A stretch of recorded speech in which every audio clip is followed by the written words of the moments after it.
은혜 받은 말씀은 창세기 30장 1절부터 24절 말씀까지입니다.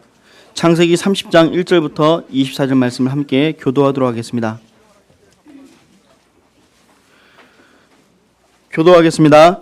라헬이 자기가 야곱에게서 아들을 낳지 못함을 보고 그의 언니를 시기하여 야곱에게 이르되 내게 자식을 낳게 하라. 그렇지 아니하면 내가 죽겠노라.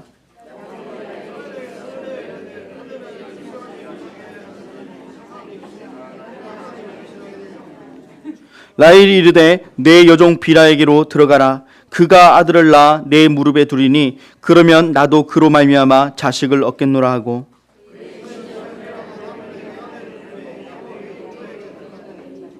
비라가 임신하여 야곱에게 아들을 낳은지라.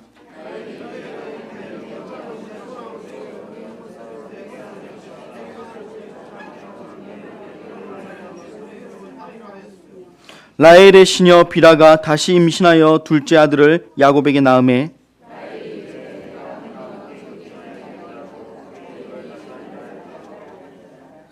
레아가 자기의 출산이 멈춤을 보고 그의 시녀 실바를 데려다가 야곱에게 주어 아내로 삼게 하였더니 레아가 이르되 복되도다 하고 그의 이름을 가시라 하였으며, 레아가 이르되 기쁘도다 모든 딸들이 나를 기쁜 자라 하리로다 하고 그의 이름을 이세리라 하였더라.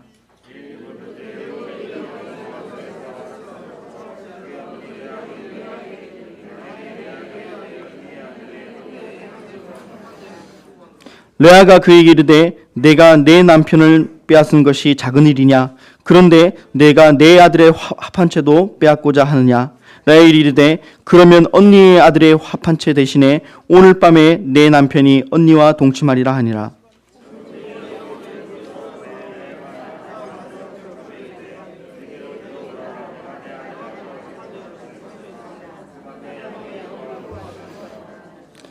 하나님이 레아의 소원을 들으셨으므로 그가 임신하여 다섯째 아들을 야곱에게 낳은지라.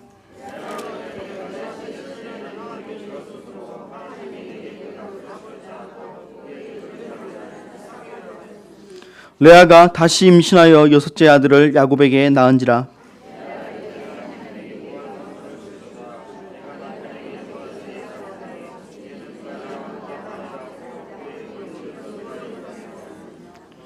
그 후에 그가 딸을 낳고 그의 이름을 디나라 하였더라.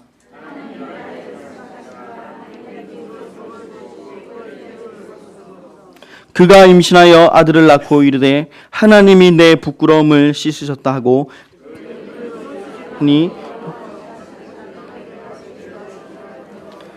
아멘. 시온 성가대 찬양 이후에 언약의 후손 한 사람이란 제목을 가지고 목사님께서 말씀 주시겠습니다.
인사 한번 나누시겠습니다. 오늘 참 잘 오셨습니다. 이렇게 축복해 주시고요. 왜 인사 나누는가도, 왜 목사님 인사를 나누라고 하는가. 예배에 나오신 것이 얼마나 큰 축복인지 여러분이 알 수 있는 그런 시간이 되길 바랍니다. 우리가 예배에 나오는 게 얼마나 큰 축복인지 몰라요. 왜냐하면 예배에 하나님이 말씀을 주시기 때문에 그렇습니다. 그래서 오늘도 하나님께서 우리에게 언약의 후손이라는 한 사람의 말씀을 주실 텐데요. 저와 여러분이 말씀을 붙들고 응답을 받는 귀한 예배가 되기를 바랍니다. 한 주간에는 우리가 영적 상태 점검하라, 그런 말씀 가지고 우리가 정말 언약이 분명하다면 우리가 언약의 후손이라는 말이 얼마나 중요한지를 우리가 알게 되어 있습니다. 여러분, 우리가 신앙생활 하는데 정말 하나님이 성령으로 역사하시고 정말 흑암이, 사단의 세력이 있고 영적으로 정말 하늘의 군대가 움직이는 사실들을 우리가 정말 느끼고 있고 알고 있다면 저와 여러분이 기도하고 살아가는 기도의 삶이 얼마나 우리가 중요한 것들을 우리는 알 수가 있습니다. 그래서 오늘도 이렇게 잠시 예배하는 시간에 그냥 예배드리고 하는 것이 아니라 하나님의 말씀을 언약으로 붙드는 귀한 시간 되기를 바랍니다.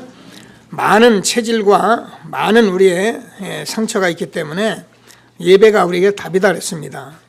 그런데 오늘 예배드리는 시간이니 저와 여러분에게 정말 최고의 응답을 받을 수 있는 그런 예배가 되기를 바랍니다. 오늘은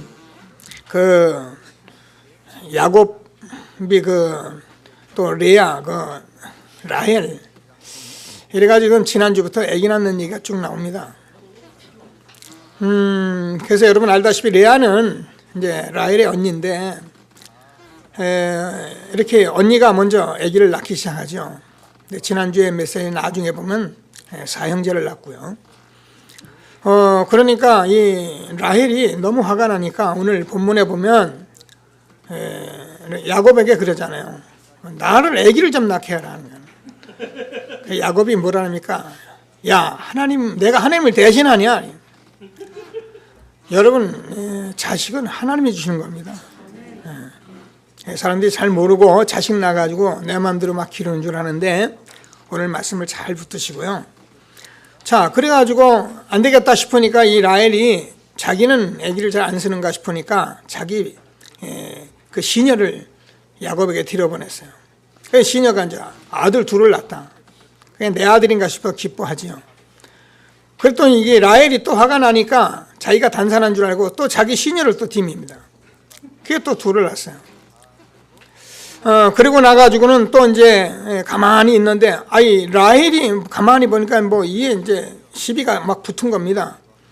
그래가지고 결국은 이제 이 화판채라는 게 이게 아주 제가 이게 보니까 체험제 비슷한 거란데 굉장히 이렇게 귀한 것 같아요. 그걸 주고 사면서 받으면서 이제 레아가 다시 자기 야곱에게 들어갔는데 여기 또 아들 둘이 생기고 딸 디나를 낳습니다. 그러니까 또 이제 야곱이 이 라헬이 또 이제 이렇게 하는데 하나님께서 라헬을 이렇게 생각하셔가지고 요셉을 줬다, 이런 기록이거든요. 그 자녀 낳는 얘기를 이렇게 많이 하는데 도대체 뭘 얘기하려고 하나님께서 이렇게 말씀하시느냐? 여러분, 앞으로 우리가 말씀을 더 보시면 알겠지만 그동안 말씀도 많이 들었지만 하나님께서는 언약의 사람 한 사람 요셉 얘기를 하려고 하나님이 이런 얘기를 하시는 것입니다. 그래서 저와 여러분이 언약을 붙잡은 사람이 언약의 사람, 정말 내가 언약의 후손을 세워가는 것이 얼마나 중요한 것을 이렇게 말씀으로 응답을 받는 시간 되기를 바랍니다. 무조건 내 자식 중요하고 내 자식이 최고, 내 새끼가 최고 이런 거 말고요. 하나님 말씀 안에서 정말 내 자녀 언약의 후손이 얼마나 중요한 것을 여러분이 답을 내줘야 된다니까요. 우리 교회는 이게 관련된 우리 자매들도 있고 또 장수한 아들들도 있고 저도 아들이 지금 둘이나 있고요. 그러니까 제가 결혼을 놓고 자꾸 이렇게 생각을 많이 해요. 이게 결혼이 도대체 어떻게 되냐. 그래서 제가 깨달은 게 하나 있는데, 후손이다. 이렇게 제가 결론을 냈어요. 왜 그러냐면, 우리가 예쁠 때는, 잘 모를 때는 막 연애하고, 나는 당신이 최고, 나의 태양, 어쩌고 하죠. 연애 걸 땐 그렇게 해요. 근데요, 여러분 딱 결혼해서 자식이 생겨버리면 이 본능이 나타나요, 본능이. 그래서 짐승이 자기 새끼를 그냥 막 보호하듯이 우리 인간도 본능적으로 자식을 보호하게 돼 있어요. 안 하면 그건 의미가 아니죠. 이제 짐승이죠. 짐승만도 못하다 그러잖아요. 그래서 본능적으로 자녀를 보살피는데 이게요, 이 자녀가 막 똥 싸면 똥 취해야죠. 울만 가요. 정신이 없어요. 예쁘고 차리다가 결혼해가지고 앞뒤 못 가립니다. 화장하고 하고 그럴 시간 없어요. 지금 똥 싸는데 무슨 화장합니까? 요게 몇 년이냐?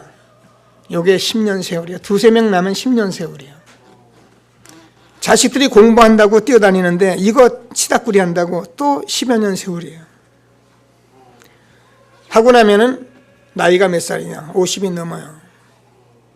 우리는 후손이구나. 결국 하나님께서 우리에게 후손을 잘 기르라고 우리 인생을 준 건데, 철없는 사람들이 이걸 모르고 내도 내 인생, 우리 인생 살지 말라는 게 아니거든요. 저는 지금 하나님 말씀 안에서 지금 많은 아기 낳는 얘기를 하다가 지금 요셉을 하나님이 주셔서 요셉을 통해서 애굽을 살리는 일이 벌어졌는데, 이 일에 대해서 저와 여러분이 응답을 받아야 한다는 것입니다. 오늘 그래서 하나님께서 언약의 후손 한 사람이라는 이 말씀이 얼마나 중요한지를 붙들고 기도하시면서, 여러분 내가 자식 많이 낳아서 내가 성공하고 내가 돈 벌고 그래서 내가 훌륭하게 기르고 이런 거 말고요, 하나님 말씀 알아듣고 하나님께서 하라는 것을 알아듣고 그 일을 할 수 있는 요셉 같은 그런 언약의 후손, 여러분 언약을 붙들고 응답을 받는 그런 예배가 되기를 주님의 이름으로 축원합니다. 제일 먼저 그래서 여러분이 언약 후대를 위한 눈물이 여러분에게 있어야 합니다.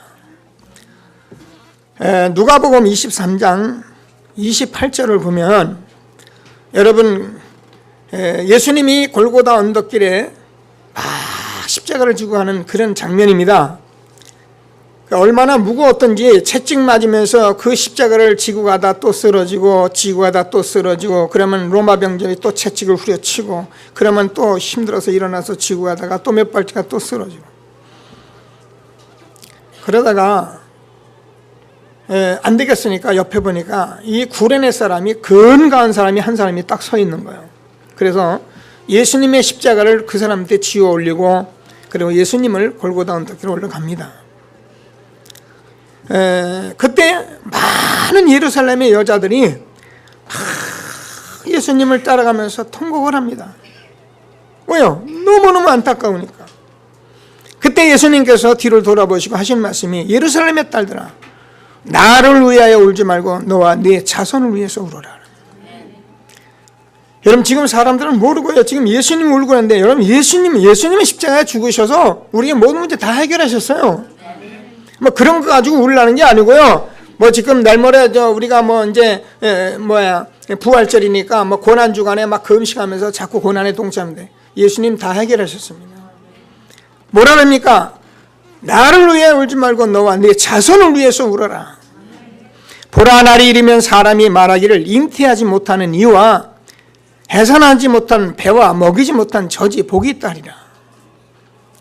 그때 사람들이 산들을 대하여 우리 위에 무너지라 하며 작은 산들을 대하여 우리를 덮으라 하리라. 푸른 나무에도 이같이 하거든 마른 나무에는 어떻게 되리요 하시니라. 지금요, 저와 여러분이 이 자녀들이 언약을 모르고 여러분이 이 세상에서 커 나갈 때 여러분이 무슨 생각을 하시냐면은 정말 대책이 없습니다. 지금 21세기에는 우리 후대들의 대책이 거의 없어요. 무조건 공부 많이 해야 한다, 성공해야 한다, 막 이렇게 길러나가지고 우리 아이들이요, 거기 그냥 확 휘말려 있죠. 아닌 아이들은, 안 되는 아이들은 그냥 나자빠져 있죠. 오늘도 제가 이렇게 왔는데 확인하지 못했는데, 우리 3층 방에 중학교 3학년 되는 아이들이 남자아이들 여자 우리 자고 갔다고 그렇게 얘기를 하더라고요. 지난번 대구에 있는 우리 어떤 딸이 얘기하는데 자기 주변에 많은 그 여학생들이 있는데 그 원룸에서 거의 기거하는데 아침에 나가는데 거의 남자들 친구하고 나가더라고요. 뭐 어떻습니까? 그죠? 다 그렇게 하는데. 여러분, 그런 자체가 틀렸다는 것이 아니라 지난주에도 말했듯이 그 아이들의 영적 상태가 지금 문제라는 겁니다. 하나님은 전혀 없이 사단의 역사는 전혀 모르게 그렇게 살아가고 있고 그렇게 살 수밖에 그렇게 보고 있는 그런 영적 상태, 그게 문제라는 겁니다. 오늘 하나님께서 주는 귀중한 말씀을 붙들고 정말 응답받는 예배가 되기를 주님의 이름으로 축원합니다. 제가 청소년 사역을 하느라고 이렇게 다니면 얘기하잖아요. 많은 분들이 지금 물어봐요. 목사님 어떻게 해서 청소년 사역을 하게 됐습니까? 글쎄요. 저도 잘 몰라요. 근데요, 제가 막 이 다락방 전도운동 초기에 많은 사람들이요, 막 전문 사역 훈련을 한다고 막 난리였어요. 뭐 대학 같은 데는 얼마나 메시지가 좋고 치유사역한테 사람들이 막 그래 몰려다니고 막 그러는데 제가요 뭘 해야 할지 모르겠더라고요. 그래서 제가 기도하는데 제가 사실은 우리 아들 둘이 있는데 제가 이 복음 앞에서 막 열심히 한다고 우리 아이들을 그 정상적인 훈련을 제가 못 시켜줬어요. 정말 괜찮은 아들들을 제가 뭔가 이렇게 바르게 못 해준 것들이 너무 많았어요. 지금은 언약 붙들고 언약 안에 있어서 그 언약의 축복을 누리고 있지만은 제 가슴엔 그게 있었어요. 그래서 제가 그래 내 아들 둘 잘못 기른 죄로 내가 청소년 사역을 해야지. 청소년 사역이라도 하자. 그리고 그냥 붙어 있었어요. 청소년 사역을 내가 막 열심히 처음엔 또 하늘없게 애썼어요. 제가 여러분 알다시피 제가 저 소년원에 가서도 몇 년간 또 제가 저 동의고등학교 앞에서도 또 가다가 또 연산중학교 가서 보는데요. 이게 잘 안 되는 거예요.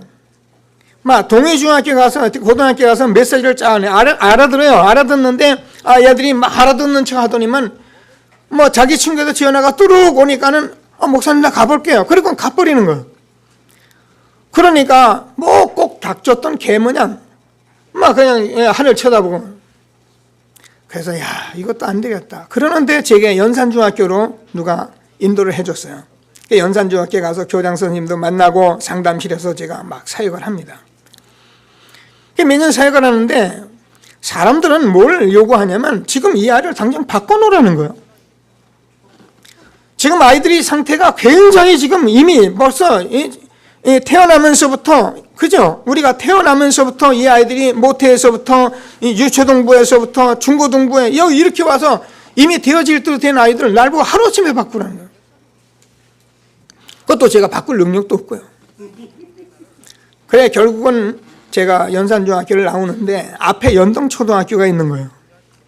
야 중학교도 힘들다. 그러면 초등학교 들어가겠다. 그래서 초등학교 들어가서 제가 교문에 앉아가지고요. 교사 선생님도 만나고 거기서 제가 사역을 하기 시작했어요. 유 목사님이 늘 그랬어요. 목사가 뭐 때문에 현장을 다니냐 하는데 저는 그런 생각은 없어요. 저는요 이 전도운동 하면서 이 복음 전도운동이 얼마나 소중한데 이걸 제가 바로 알아야만 내가 목사해야겠다. 내가 만약 이걸 모르고 어떻게 막 그냥 사람들에게 막 전도 얘기만 하겠냐. 이런 저런 생각이 있어가지고 저는요 그런 소리를 제가 딱 맞고 제가 그 현장에서 지키고 있었어요. 제가 생각에는 한 5년 이상 있었던 것 같아요. 가보니까 1, 2, 3학년 아이들은 그대로 있더라고요. 순수하게 어른들이 말하면 그대로 들어요. 근데 4학년, 5학년, 6학년 되니까 벌써 벗어났어요. 벌써 우리들의 이론을 달고 또 자기들끼리 좋은 데 쫓아가고 복음은 어린 시절부터 줘야겠구나. 그러면서 제가 정말 어린이집, 유치원 얼마나 중요한지를 제가 깨닫고 그 일로 인해서 우리 교회는 지금 집사님들에 의해서 어린이집이 한 서너 군데 열렸고요. 또 피아노 학원 이런 학원을 하는데 저는 그분들이 얼마나 소중한지 몰라요. 아마 자기들은 모를 거예요. 저는 정말 소중해요. 왜냐하면 제가 본 현장에 귀한 사역자들이에요. 정말 어린 시절부터 이 복음을 전하지 않으면 안 되는 너무 중요한 곳에 있는 귀한 일꾼들이에요. 그래서 저는 사실 여러분 기도 다 하고 모든 기도 다 하지만 제가 어린이집 기도는 제가 거의 하루에 몇 번씩을 놓지 않습니다. 하나님께서 이런 과정 속에서 제게 응답을 주셨는데 그게 뭐냐면 그렇다. 어린 아이들을 어떻게 할 수 있는 것이 아니라 어린 아이들을 복음 속에만 있게 해도 하나님께서 아이들의 역사하신 걸 제가 봤어요. 얼마나 아이들이 정서적으로 불안한지 이 아이들을 어떻게 해보려고 하니까 막 제가 얘기하잖아요. 막 이런 데 막 뛰어오르고 막 뛰어내리고 막 그래요. 가만히 있어. 하지 마. 그러면 더 해요. 그렇잖아요. 아이들 그렇잖아요. 하지 말면 더 하잖아요. 근데요. 제가 복음을 전해가지고 메시지를 전하는데요. 이렇게 정서적으로 불안하는 아이들이 이 말씀 속에서는 30분, 40분을 앉아서 듣는 거예요. 이거다. 아이들에게는 계속 말씀을 전하면 되는 것이다. 우리가 말씀 전할 수 있는 시스템만 가지면 되는 것이다. 이런 응답을 제가 받으면서 제가 우리 교회 학업 캠프를 해야 한다. 아이들에게 학업 캠프를 하지 않으면 안 된다. 어려서부터 이 부분을 우리가 붙들고 가야 한다. 그래서 세운 게 우리 교회 학업 캠프 현장입니다. 얼마나 중요한 현장인지 몰라요. 우리 선생님들이 그곳에 애쓰는데요. 저는 정말 이 학업 캠프 현장도 교회가 전체가 계속 기도합니다. 여러분 관심 가지고 기도하시고요.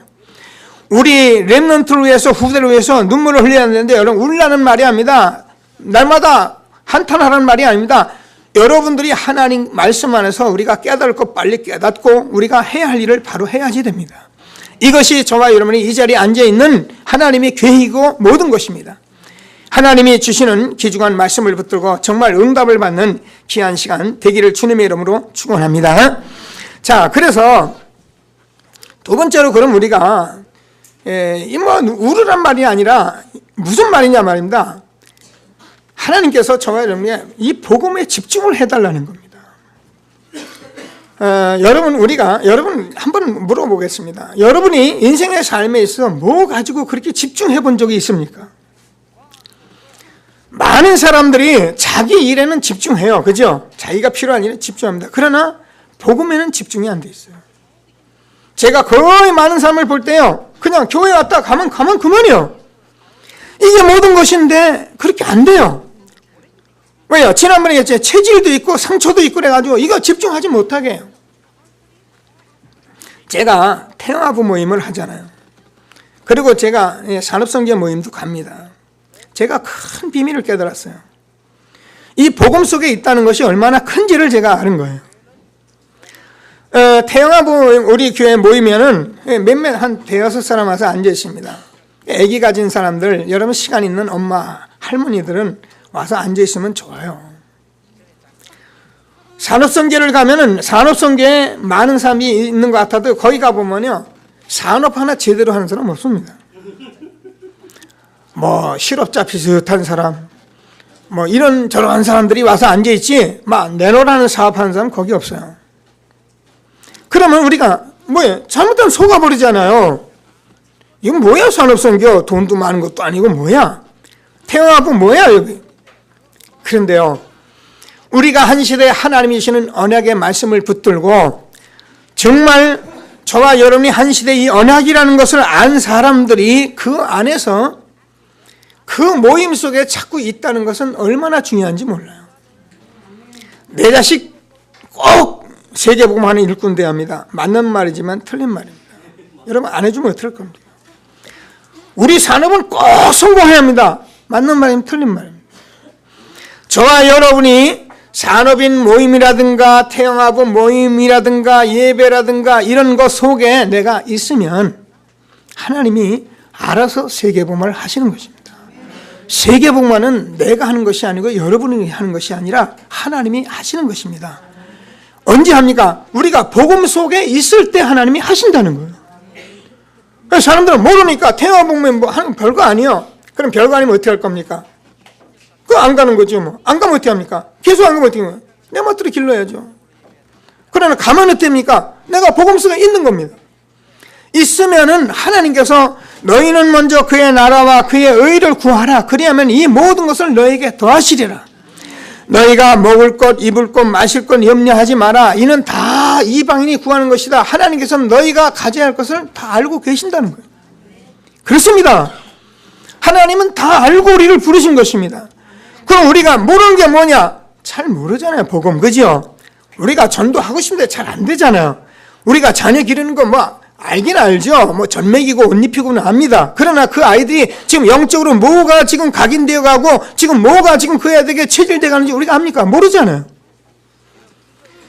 이런 마음의 중심을 가지고 우리가 태영아부라든가 이런 모임에 와서 앉아 있는데 하나님 어떻게 하시냐? 하나님이 바꿔가시고요. 알아서 하시는 것입니다. 이게 언약의 후손 한 사람을 응답받는 길인 것입니다.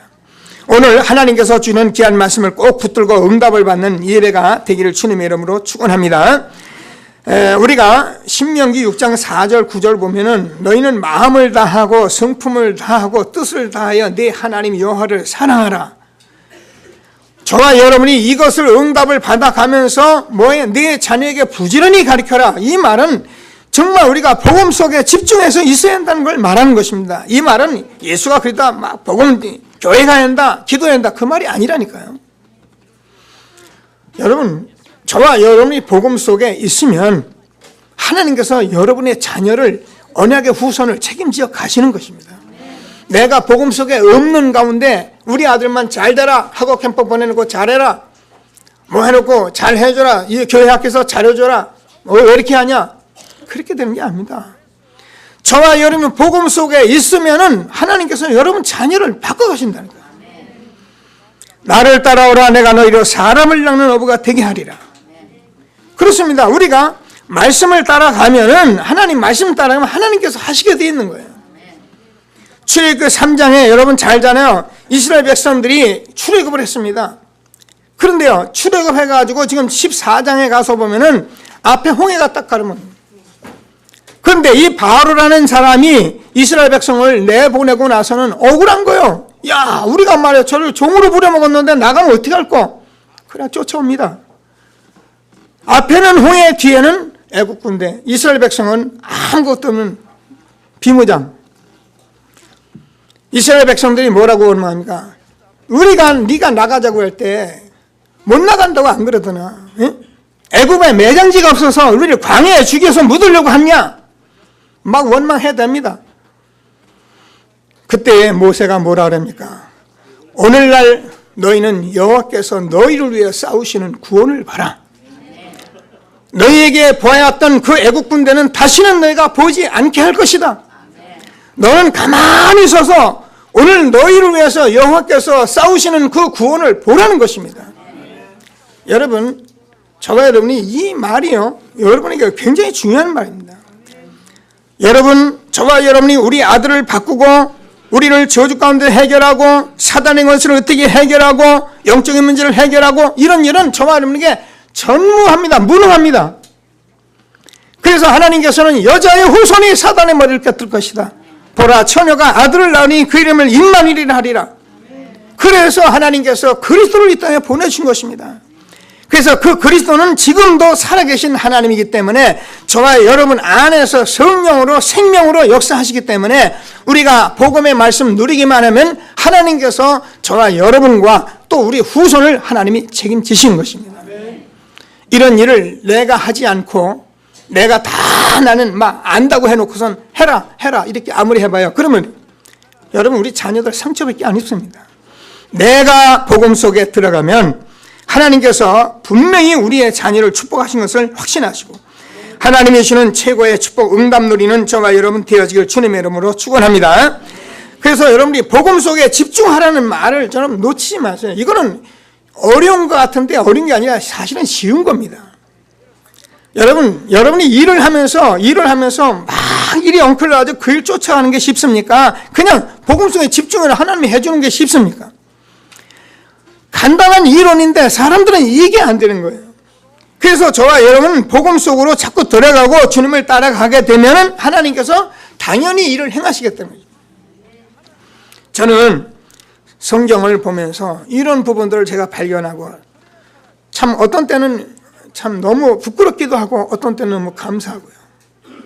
저는 몰랐어요. 열심히 기도하고 열심히 전도하고 열심히 뭐 하면 되는 줄 알았어요. 그래서 제가요 인사가 열심입니다. 열심히. 네.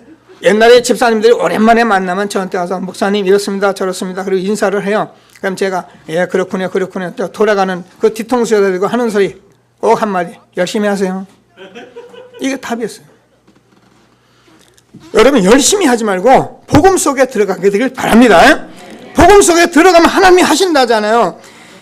사도행전 1장 14절에 보면 예수가 그리스도다 하나님 나라다 성령 충만 받으면 땅까지 정인 되리라 우리에게 약속 붙은 초대교회는 그냥 전혀 오로지 들어간 거예요. 그런데 하나님께서 사도행전 2장 오순절 날이 이미 이름에 그래서 하나님께서 성령으로 역사하셔서 바람 같은 역사 불 같은 역사로 하나님께서 전도문을 열어가신 것입니다.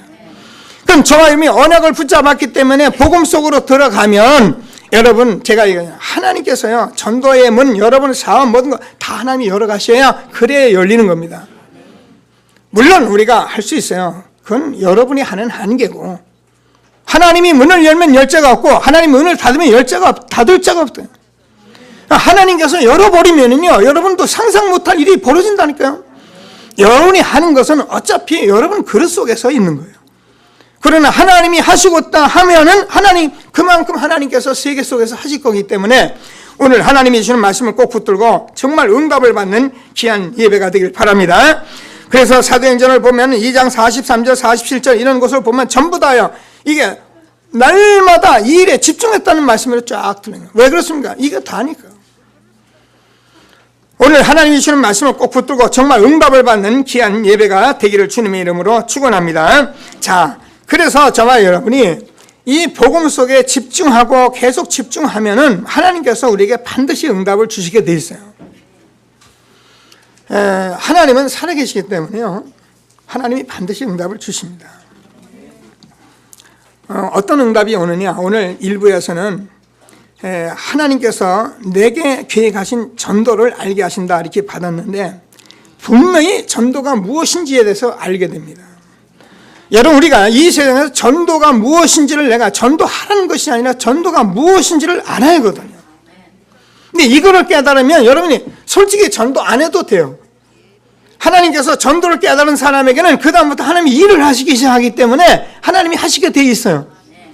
근데 이거 안 하는 거 우리가 열심히 자꾸 하는 것은 뭐 때문에 하느냐면은 이걸 지금 응답 받으려고 하는 것이죠. 근데 이걸 깨달으면 여러분 그때부터 하나님께서 전도를 하게 돼 있습니다. 한 주간에 제가 우리 청년들 이렇게 포럼을 좀 들어봤는데 한 2명이 이렇게 응답을 받았더라고요. 제가 들으면서 참 감사했어요. 이게 복음 속에 조금 있는 게 그렇게 어려운 것 같은데도 쉬운 건데도 잘 안 되잖아요. 사다리 속이잖아요. 대구에서 공부하는 자매인데 막 금요 초이라 전에 와가지고 저한테 하고 싶은 얘기가 있어가지고 막 안달을 보내. 전 보면 알거든요. 여러분 내 방에 왔을 때 고민하러 왔는지 무슨 얘기하러 왔는지 뭐 좋은 거 얘기하는지 압니다 대충. 뭘 한번 얘기하고 싶어서 막 그러는 거예요. 그래서 그랬더니 이제 자기가 응답받은 얘기. 그래 야 그러지 말고 우리 밥 한 그릇 먹으러 가자. 밥 먹으면서 얘기를 제가 들었어요. 그러니까 너는 밥 먹고 넌 얘기하고 난 밥 먹고 나중에 너는 대충 먹고 올라가라. 그 이제 얘기를 쭉 듣는데 이런 얘기예요. 자기가 수요일 날 예배를 가러 가는데 가기 싫다라는 거죠. 자기 싫은데 언약을 붙들고 자기가 갔대요. 만나기로 했으니까. 그래 갔는데 그분은 날마다 이 구원의 길만 얘기하는데 구원의 길. 그래 나한테 와서도 한번 그랬거든요. 내 구원의 길 들으면 내가 너무 스트레스 받는다는 거죠. 구원의 길 들으면 스트레스 받으면 됩니까? 행복해야 하는데 이게 스트레스 오는 거예요. 그 이제 가면은 또 그거 그리고 그 사모님은 늘 그러는데 네가 이거 할 때까지 계속 한다는데요. 그 자기가 이제 그걸 하는데 가가지고 그날도 이제 구원의 길 듣고 온 거죠. 근데 자기가 그걸 자기가 다 머릿속에 구원의 길을 들어야 하는데 여러분 제가 구원의 길을 묵상을 했잖아요. 하는데 잘 안 되는 거잖아요. 그러니까 선지자도 되고 제사장도 이렇게 되는데 왕정 들어가면은 안 되더래요. 그 자기 엄마 권사님이 야 너는 내 영적인 문제 있을 때는 그 메시지 안 될 수도 있다 그러더래요. 근데 자기가 왕 들어가면 안 되더래요. 그래가지고 자기가 늘 이제 하고 있는데 그날 딱 그걸 보고 그리고선 하고선 그날 이제 자기가 아침에 이제 학교를 가려고 나가는데 아까 얘기입니다.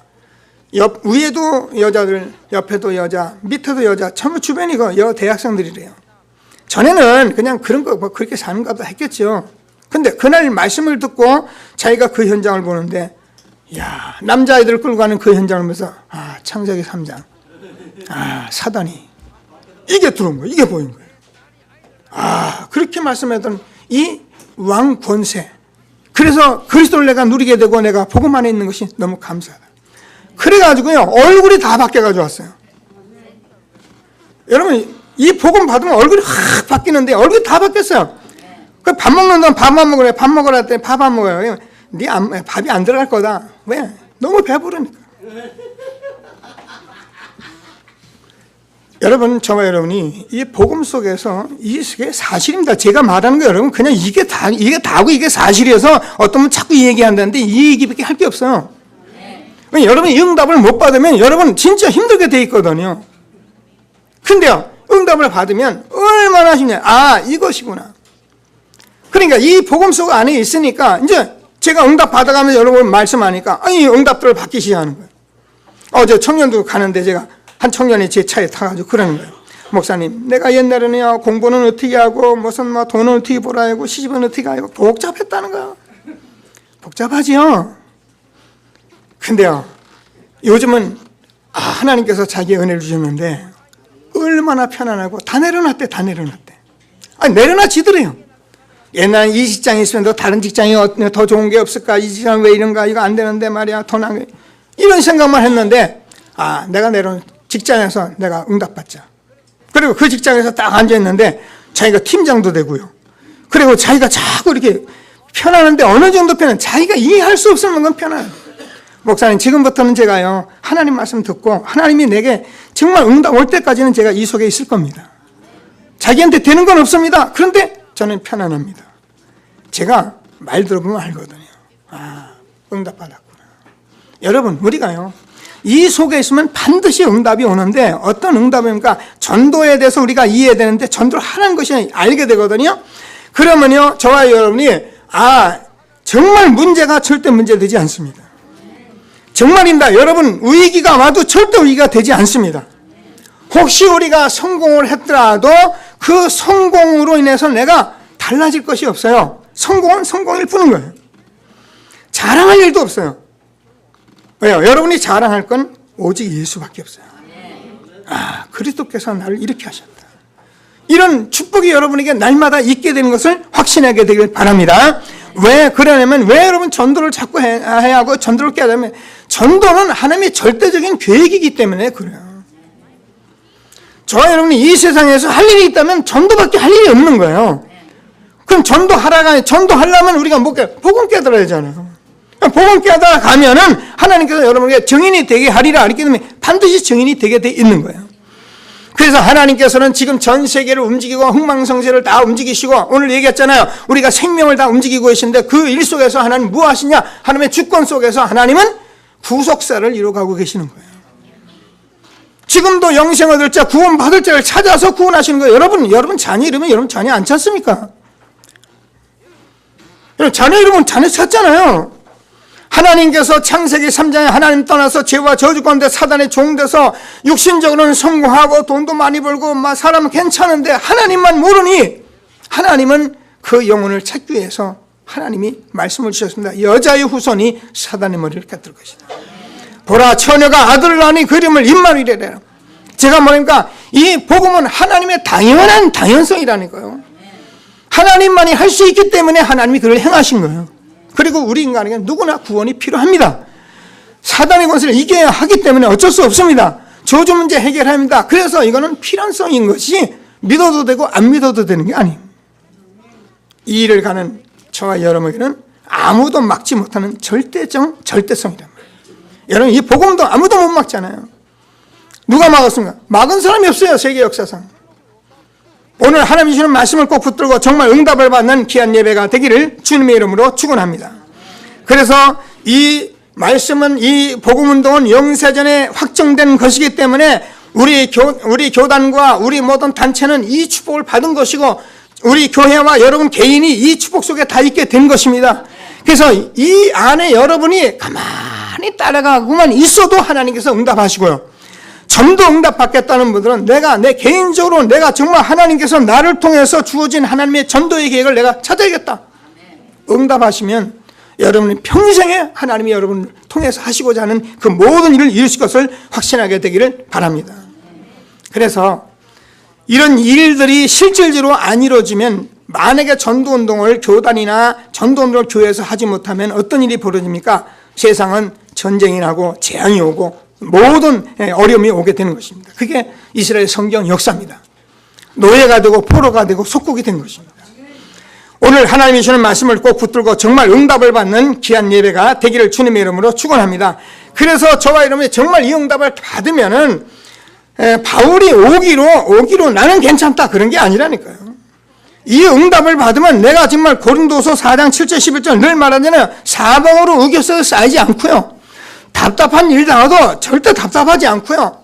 핍박을 받아도 버림받지 않고 거꾸로 등물려 망하지 않는다는 이게 하나님의 말씀입니다. 내게 능력 주시는 자 안에서 내가 모든 것을 할 수 있느니라. 오늘 저와 여러분이 말씀을 들으시면서 언약의 후손 한 사람이라는 말씀을 꼭 붙잡는다. 저와 여러분이 서야 여러분 후손이 삽니다. 내가 이 속에 있어야 우리 후손이 되어진다니까요. 보세요. 우리 권사님들 다 그 속에 있었는데 렘넌트를 사실상 내가 보는 잘한 것도 없어요. 대단하게 믿은 것도 없어요. 근데 하나님이 은혜 주시잖아요. 저는요 이번 주에 그 응답을 받고요 너무 감사했어요. 야 정말 청년들의 응답 받아가고 있구나. 그래서 저와 여러분이 정말 하나님의 이 응답 속에 있으면은 문제가 올 수 있어요. 그런데요 정말 홍해 앞에 선 모세와 같은 응답을 받게 되길 바랍니다. 우리가 억울한 일 많이 올 수 있어요. 근데 요셉처럼 응답을 받아요. 그렇잖아요. 우리가 어떻게 합니까? 막 쫓겨다니고 너무너무 힘듭니다. 근데 다윗처럼 여호와는 나의 목자시니 내가 부족함이 없으리다. 이런 응답을 받으셔요. 바울이 감옥에 갇혔습니다. 그런데 바울은 그 감옥에서 한 고백이 뭡니까? 내게 능력 주신 자 내가 모든 것을 할 수 있는데 내가 그리스도 때문에 고난받는 것이 내가 감사하다 했습니다. 이런 축복들이 저와 여러분에게 있게 되기를 주님의 이름으로 축원합니다. 그래서 저와 여러분은 정말 이 언약을 가지고 우리가 이 언약 후손 한 사람 때문에 이 자리에 모여서 예배드리고 여러분 모든 모임을 갖는 것이기 때문에 이 모임 속에 여러분이 있기만 하면 하나님께서 여러분 자녀들 여러분 모든 것을 알아서 하시는 것입니다. 너희는 먼저 그의 나라와 그의 의를 구하라. 그리하면 이 모든 것을 너희에게 더하시리라. 말씀을 이렇게 맺으면서 여러분에게 좀 이렇게 꼭 드리고 싶은 부탁을 드리겠습니다. 그게 뭐냐면 여러분 사람 때문에 절대 시험 들지 마세요. 교회 생활하면서 사람 때문에 시험 들지 마세요. 여러분 사람을 통해서는 오히려 하나님의 음성을 들으려는 그런 여러분 생각을 자꾸 가져야 그래야 여러분이 정상적인 사람입니다. 마귀가 나를 무너뜨리려고 사람을 통해서 역사해 오거든요. 그럼 여러분 그거 원수 지지 마시고 그 사람을 놓고 축복기도 해주세요. 그러면 하나님이 응답하십니다. 만약에 그 축복이 그 사람이 못 가면 내게 온다랬어요. 저는요 이 응답을 받았어요. 전에 이렇게 제가 회장하고 학생회장인데 너무나게 힘들게 하는 그런 한 여자가 있었어요. 부회장인데 근데요 너무너무 저도 힘들면 힘들잖아요.